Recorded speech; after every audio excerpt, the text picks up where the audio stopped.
Student, इस video के अंदर हम चैप्टर नंबर 3 मेटल्स और नॉन मेटल्स को थोड़ा और आगे डिस्कस करेंगे।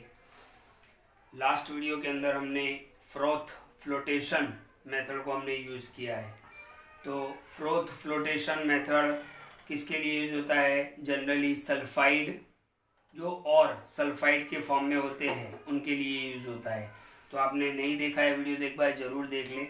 अब हम इस यहाँ पर बात करेंगे केमिकल रिफाइनिंग या तो केमिकल सेपरेशन, जिसको लीचिंग भी बोलते हैं। क्या बोलते हैं? लीचिंग भी बोलते हैं। ओके, तो हमारा काम क्या है, हमारा पॉइंट कौन सा है यहाँ पर? समझो आप बराबर, जितना समझोगे उतना तैयार करने में आसानी होगा। हमारा पॉइंट है एनरिचमेंट ऑफ ऑर्स। ये पॉइंट हमारा चल रहा है। एनरिचमेंट ऑफ ऑर्स का मतलब क्या होता है कि और गैंग दोनों मिक्स होते हैं, उसमें से गैंग को हटाना, उसमें से गैंग को हटाना। ओके, तो उसमें हमने अलग अलग मेथड देखे, जैसे हाइड्रोलिक वॉशिंग देखा हमने, मैग्नेटिक सेपरेशन देखा हमने, फ्रोथ फ्लोटेशन देखा हमने, जिसमें क्या किया जाता है, उसको पाउडर कर दिया जाता है, फिर प्रोसेस किया जाता है और गैंग पार्टिकल्स को अलग कर दिया जाता है। अब एक और प्रोसेस है जिसका नाम है केमिकल सेपरेशन भी बोलते हैं, केमिकल रिफाइनिंग भी बोलते हैं और लीचिंग भी बोलते हैं। तो ध्यान से देखो, इस मेथड के अंदर और गैंग को अलग अलग करने के लिए, समझना बराबर, वर्ड्स पे बिल्कुल, वीडियो को बिल्कुल ध्यान से देखो। जितना आप समझोगे ना उतना तैयार करना बहुत आसान होगा। तो और गैंग को अलग अलग करने के लिए इस मेथड के अंदर क्या यूज होता है? केमिकल यूज होता है। That's why this method is known as chemical refining. Okay, जिसको हम क्या बोलते हैं? लीचिंग। लीचिंग एक इसका दूसरा नाम है। एक्चुअली लीचिंग में क्या होता है मैं आपको आगे समझाऊंगा। तो ध्यान से देखो, chemical is used to separate ore and gangue. हमारा काम क्या है? Enrichment of ores. अभी हम पहले स्टेप पर ही चल रहे हैं। ओके, तो पहला स्टेप हमारा क्या है? और गैंग से और गैंग को अलग करना।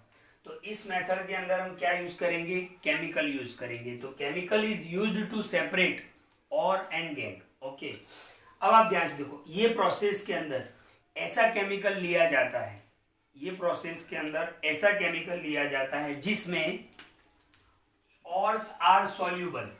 ऑर्स कैसे होते हैं?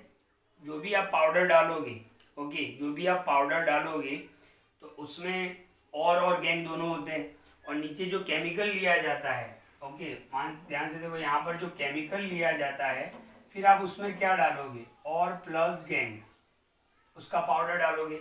तो और वो केमिकल के अंदर क्या होते हैं? सॉल्यूबल होते हैं। ओके, और गैंग जो होते हैं वो कैसे होते हैं? इनसॉल्यूबल होते हैं। गैंग क्या होते हैं? इनसॉल्यूबल होते हैं, राइट। ओके, इस तरीके से इनको सेपरेट किया जाता है, यानी ऐसा केमिकल यूज किया जाता है, ऐसा केमिकल यूज किया जाता है जिसमें और क्या होते हैं? सॉल्यूबल होते हैं। सॉल्यूबल आपको अच्छे से समझ में आता है, और गैंग क्या होते हैं? इनसॉल्यूबल। ओके, तो इस टाइप का केमिकल इसमें यूज किया जाता है। अच्छा, अब ये लीचिंग वर्ड का मतलब क्या है कि लीचिंग प्रोसेस क्या है? एक्चुअली ये जो प्रोसेस है वो सिलिंड्रिकल वेसल के अंदर किया जाता है। यहाँ पर फिगर की कोई रिक्वायरमेंट नहीं है, बट याद रखो कि लीचिंग इज डन, लीचिंग जो है वो सिलिंड्रिकल वेसल के अंदर किया जाता है। उसमें प्रेशर अप्लाई किया जाता है, उसमें प्रेशर अप्लाई किया जाता है। तो leaching is done in cylindrical vessel with pressure. एक सिलिंड्रिकल वेसल होता है, उसमें लीचिंग का प्रोसेस, ये प्रोसेस पूरा इसमें किया जाता है और विथ प्रेशर के साथ। ओके, और जो कन्वर्ट होते हैं वो किसमें कन्वर्ट हो जाते हैं? मेटल सॉल्ट के अंदर कन्वर्ट हो जाते हैं। ध्यान से देखो, और जो है वो कन्वर्ट किसमें हो जाते हैं? मेटल सॉल्ट के अंदर कन्वर्ट हो जाते हैं। तो ध्यान से देखो, chemical is use to separate ore and gangue. Chemical का यूज किया जाता है, और ऐसा केमिकल लिया जाता है जिसमें और क्या होते हैं? सॉल्यूबल होते हैं, गैंग क्या होते हैं? इनसॉल्यूबल होते हैं। और ये जो पूरा प्रोसेस है वो सिलिंड्रिकल वेसल के अंदर होता है, विथ प्रेशर अप्लाई करना पड़ता है। और इसमें जो होता है, जो केमिकल के अंदर सॉल्यूबल होता है, वो कन्वर्ट किसमें हो जाता है? मेटल सॉल्ट के अंदर। तो यहाँ पर एक एग्जांपल आपको दिया हुआ है, ध्यान से देखो, 2ZnS, यानी आपने जिंक सल्फाइड लिया हुआ है, प्लस O2, यानी ये जो रिएक्शन है वो in the presence of oxygen होगा। O2 का मतलब क्या होगा? In the presence of oxygen. Plus 2H2SO4। H2SO4 यहाँ पर ये केमिकल है, यहाँ पर ये क्या है, केमिकल है। और ये ZnS क्या है, जिंक सल्फाइड। क्या है, जिंक सल्फाइड। तो जिंक सल्फाइड को ऑक्सीजन की प्रेजेंस के अंदर H2SO4 यानी ये केमिकल है, H2SO4 एसिड भी है और यहाँ उसको केमिकल भी बोलते हैं, तो ये केमिकल है। तो जैसे ही आप प्रोसेस करोगे आपको ZnSO4 यानी जिंक सल्फेट क्या मिलेगा आपको, जिंक सल्फेट। ये सॉल्ट है, मेटल सॉल्ट है। क्या है, मेटल सॉल्ट। SO4 जहां पे लगता है वहां पे सॉल्ट। तो आपको वाटर भी मिलेगा और 2S सल्फर, ये गैस के फॉर्म में निकल जाएगा सल्फर। ओके, सल्फर जो है वो गैस के फॉर्म में निकल जाएगा। तो यहाँ पर आपने देखा कि और जो है वो कन्वर्ट होता है किसमें, मेटल सॉल्ट के अंदर। और गैंग पार्टिकल्स कहाँ गए, गैंग पार्टिकल्स तो क्या थे, इनसॉल्युबल थे, वो तो अलग रह गए। और जो और था वो मेटल सॉल्ट के अंदर कन्वर्ट हो गया। तो जिंक सल्फाइड को ऑक्सीजन की प्रेजेंस के अंदर अगर H2SO4 नाम के केमिकल में डाला जाए तो प्रोसेस में क्या होगा, आपको जिंक सल्फेट मिलेगा जो मेटल सॉल्ट है, जिंक सॉल्ट है। 2H2 वाटर भी मिलेगा और सल्फर गैस। ओके, 2S यानी सल्फर गैस। तो यहाँ पर कौन सा केमिकल यूज किया गया है, H2SO4। ओके, तो इस प्रोसेस का नाम है केमिकल रिफाइनिंग, या तो उसको हम क्या बोलते हैं, लीचिंग भी बोलते हैं। तो इस वीडियो को बिल्कुल ध्यान से देखें और क्लियर करें। अच्छा, एक और यहाँ पर चीज हमें समझनी है, सेंट्रीफ्यूगेशन।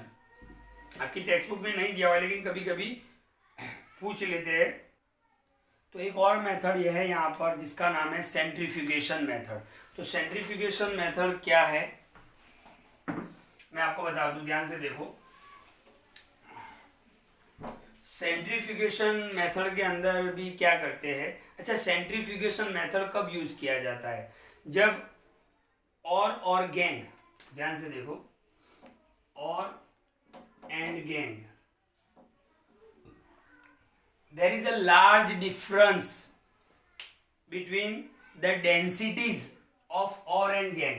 जब और गैंग के बीच की जो उनका जो डेंसिटी है उनमें लार्ज डिफरेंस हो तो हम कंसंट्रेशन ऑफ और कर सकते हैं, मतलब और गैंग को हम अलग अलग कर सकते हैं। तो सेंट्रीफ्यूगेशन मेथड के अंदर क्या होता है मैं आपको बताऊं, इनका हम क्या कर देते हैं, पाउडर कर देते हैं। ओके, फिर ये मेथड के अंदर कौन सा मेथड, सेंट्रीफ्यूगेशन मेथड। इस मेथड के अंदर क्या किया जाता है, टेबल लिया जाता है, ऐसे राउंड टेबल, जिसमें अलग अलग जगह पर स्लॉट होते हैं, स्लॉट यानी गड्ढे होते हैं। फिर हम क्या करते हैं, यहाँ पर उस पाउडर को डाल देते हैं, इस पाउडर को डाल देते हैं और फिर जोर से हम टेबल को घुमाएंगे। तो क्या होगा कि जो लाइट पार्टिकल्स होंगे, ओके, गैंग के पार्टिकल जनरली क्या होते हैं, हैवी होते हैं। गैंग पार्टिकल जनरली क्या होते हैं, हैवी होते हैं। और के जो पार्टिकल्स होते हैं वो लाइट होते हैं। जैसे ही आप इस टेबल को घुमाओगे, ओके, ये जो लाइट पार्टिकल्स है वो यहाँ पर स्लॉट में चले जाएंगे। कहाँ पे चले जाएंगे, स्लॉट में चले जाएंगे। और ये पार्टिकल किसके होंगे, और के होंगे, किसके होंगे, और के होंगे। अच्छा, ये ऐसा क्यों होता है, तो सेंट्रीफ्यूगल फोर्स की वजह से होता है। किसकी वजह से होता है, centrifugal force. So this process is known as centrifugation. अच्छा, यहाँ पर ये जनरली खाली इसका नाम आपकी टेक्स्ट बुक में दिया है, बट इसको मैंने इसलिए बता दिया। तो इन दिस मेथड, इस मेथड के अंदर क्या करते हैं, जो फाइन पाउडर होता है उसको एक टेबल पे रखा जाता है। टेबल के अंदर क्या बने होते हैं, स्लॉट बने होते हैं। इसको रैपिडली आप मूव करवाओगे। जैसे ही टेबल को आप रैपिडली मूव करवाओगे, जो लाइट पार्टिकल्स होते हैं और के, वो इस स्लॉट में चले जाएंगे और जो हैवी पार्टिकल्स है वो यहाँ पर टेबल पे रहेंगे। ओके, यानी और गैंग क्या हो जाएगा, अलग अलग हो जाएगा। और ये किसकी वजह से होता है, तो सेंट्रीफ्यूगल फोर्स की वजह से होता है। ये वर्ड आपको 11-12 में बहुत ज्यादा डीपली पढ़ना है, बट यहाँ पर इतना याद रखो कि it is done because of centrifugal force. जो लाइट पार्टिकल्स है वो कहाँ पे चले जाएंगे, स्लॉट में चले जाएंगे। और जो हैवी पार्टिकल्स है गैंग के, वो यहाँ पे रहेंगे, यानी और गैंग क्या हो जाएगा, अलग हो जाएगा। तो यहाँ तक हमने जितना भी मेथड सीखा वो सब कुछ इसी पॉइंट में था। कौन से पॉइंट में, एनरिचमेंट ऑफ ऑर्स। एनरिचमेंट ऑफ ऑर्स का मतलब क्या होता है कि और गैंग मिक्स होते हैं, उसमें से गैंग को, इम्प्योरिटीज को हटाना और क्या ऑब्टेन करना, और को ऑब्टेन करना। फिर इसी और को हम क्या करेंगे नेक्स्ट स्टेप के अंदर, इसके बाद जो स्टेप 2 आएगा वो क्या होगा, extraction of metal, extraction of metal.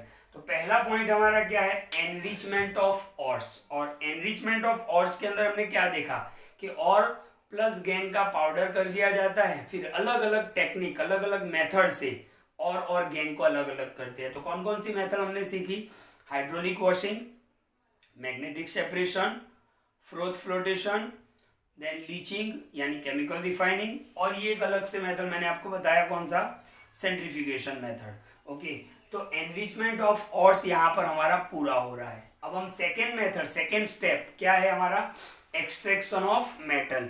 Okay, तो इसके लिए हम एक पूरा चार्ट सीखेंगे पहले। ओके, वो चार्ट के बारे में मैं आपको नेक्स्ट वीडियो के अंदर बताऊंगा। ओके, तो वीडियो को ध्यान से देखें और क्लियर करें।